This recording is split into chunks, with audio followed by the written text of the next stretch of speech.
And most of our graduate students now in the STEM areas are immigrants, but we're kicking around the country when they're done.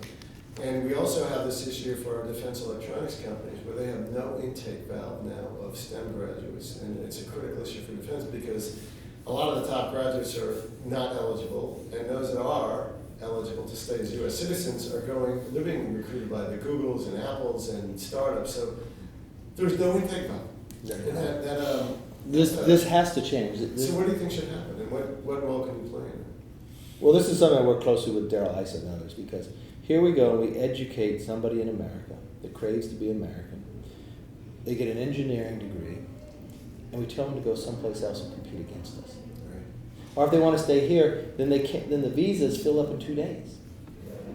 So if something's filling up in 2 days that is creating jobs, you don't have enough of them. We have to have immigration reform. Our current system is broken. But this is an integral part. I believe that when you look back through immigration too, we can tie a great deal amount of our immigration towards education itself. So there's a reward based upon what you go through at the same time. There's a number of us working on that for an idea for expanding H-1Bs, or looking for the system itself, tying it within STEM, or the work requirements are needed to go forward.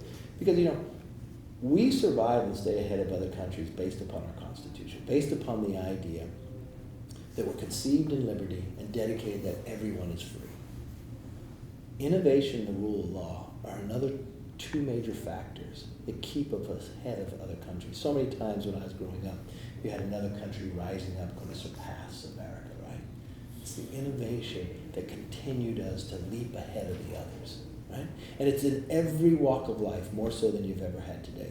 Providing somebody a greater service, equalizing their ability to get something at a lower cost, making our technology when it comes to the military stronger so we're freer and the world is safer. I mean, there's so many places that keep us ahead of everybody else.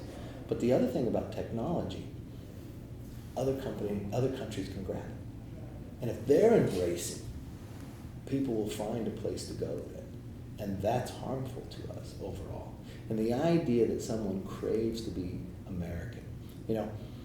If you think America is a place, then protect it and don't let anybody in. But if you believe America is an idea, you want to foster and make that grow. And I firmly believe this country is an idea that is different than any other country in the world. And that's what's unique. So many of those who have been able to achieve a lot of greatness, and everybody pretty much in this country is an immigrant. I was just showing an individual who works for GE.